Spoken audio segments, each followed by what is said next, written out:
Dan pada kesempatan kali ini saya tidak lupa mengucapkan syukur alhamdulillah jazakumullahu khairah kepada pemirsa semuanya yang pada kesempatan kali ini berkenan untuk mendengarkan nasihat sedikit tausiah dari kami. Semoga bisa membawa manfaat dan barokah untuk kita semuanya. Para pemirsa yang budiman, yang saya hormati, yang berbahagia, pada kesempatan kali ini saya akan menyampaikan sebuah hikmah dari hadis Rasulullah Sallallahu Alaihi Wasallam, yang dimana Rasulullah Sallallahu Alaihi Wasallam pernah bersabda, "Thalathatun da'watun mustajabah, la syakka fihin."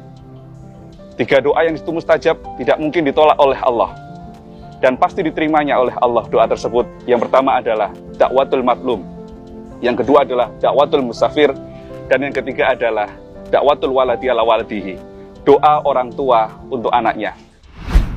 Pada kesempatan kali ini saya akan membahas 3 hal tersebut, di mana 3 doa yang di situ pasti diterima oleh Allah dan tidak mungkin ditolak oleh Allah. Yang pertama, dakwatul matlum, doanya orang yang dianiaya. Doanya orang teraniaya itu mustajab.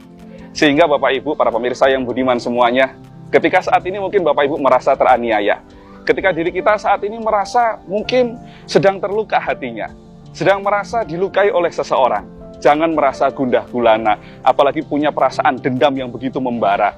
Justru ketika kita merasa dilukai, justru ketika kita merasa hati kita ini disakiti, ini adalah kesempatan yang begitu luar biasa untuk kita bermunajat kepada Allah, berdoa kepada Allah, karena doa kita pasti diterima oleh Allah, doa kita pasti dikabulkan oleh Allah.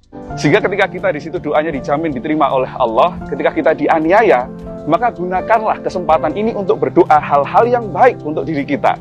Syukur kalau kita mau mendoakan yang baik kepada orang yang menganiaya kepada diri kita. Jangan sampai kita justru malah memanfaatkan atau menggunakan hal tersebut untuk melaknati atau mendoakan jelek kepada orang yang menganiaya pada diri kita, atau orang yang melukai diri kita. Sungguh rugi. Daripada kita mendoakan jelek kepada orang lain, kenapa tidak kita manfaatkan untuk mendoakan kebaikan atau berdoa kebaikan untuk diri kita sendiri? Karena itu adalah suatu kesempatan yang begitu luar biasa. Sehingga mulai sekarang, ayo kita buat hati kita ini jadi lebih adem lagi, ya, lebih adem lagi, lebih tenang lagi. Ketika kita saat ini merasa disakiti oleh orang lain gitu ya, manfaatkan hal tersebut untuk berdoa. Saya yakin kok, Bapak Ibu semuanya punya impian, punya cita-cita, punya keinginan yang sampai saat ini mungkin belum terwujud. Ini adalah kesempatan yang baik untuk berdoa kepada Allah, agar doa kita, harapan kita, impian kita, cita-cita kita bisa Kemudian yang kedua adalah doanya musafir, dakwatul musafir, doanya orang yang berpergian. Sehingga ketika kita saat ini mungkin ada Bapak Ibu yang mendengarkan ya video ini atau suara ini ketika sedang bepergian, manfaatkan dalam perjalanan ini untuk berdoa kepada Allah. Karena doa dalam perjalanan itu adalah mustajab. Mungkin Bapak Ibu sekarang sedang ada di luar kota, sedang berjauhan dari rumah, berjauhan dari keluarga. Manfaatkan hal tersebut untuk berdoa kepada Allah. Karena ini adalah saat yang tepat Bapak Ibu berdoa, karena doa Bapak Ibu dijamin dikabulkan oleh Allah. Sehingga ketika Bapak Ibu mungkin saat ini sedang mengendarai mobil gitu ya, atau mungkin mengendarai motor, daripada digunakan untuk mendengarkan musik, daripada digunakan untuk ngomel-ngomel di mobil ketika macet, lebih baik digunakan untuk berzikir, digunakan untuk berdoa. Karena ini adalah kesempatan yang luar biasa bagi Bapak Ibu semuanya yang saat ini sedang dalam perjalanan atau sedang berada di luar kota, sedang berada di luar rumah untuk berdoa kepada Allah. Karena ini adalah kesempatan doa Bapak Ibu dikabulkan oleh Allah. Kemudian yang ketiga, doa orang tua untuk anaknya, doa yang mustajab. Bapak Ibu yang punya anak saat ini, mari kita doakan anak-anak kita. Anak yang saat ini masih punya orang tua, ayo minta doa kepada orang tua kita. Karena doa orang tua untuk anaknya itu mustajab. Sehingga apapun yang keluar dari lisannya orang tua, itu bisa menjadi doa. Sehingga apapun yang Bapak Ibu keluarkan dari lisan, mari kita keluarkan hal-hal yang baik, hal-hal yang positif. Karena apapun yang Bapak Ibu ucapkan, itu bisa menjadi doa untuk anak-anak Bapak Ibu. Dan bagi seorang anak, jangan sampai membuat orang tua itu melaknati kepada diri kita. Na'udzubillah min dzalik.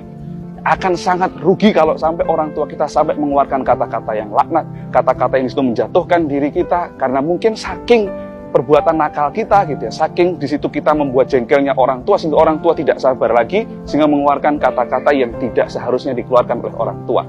Lalu bagaimana yang harus kita lakukan? Ayo kita berusaha untuk mendapatkan ridhonya orang tua, untuk bisa mendapatkan doanya orang tua. Saya yakin kok, impianmu itu banyak, cita-citamu banyak, harapanmu banyak. Ini saat kesempatan yang luar biasa bagi kamu yang masih punya orang tua, apalagi doa orang tua itu mustajab.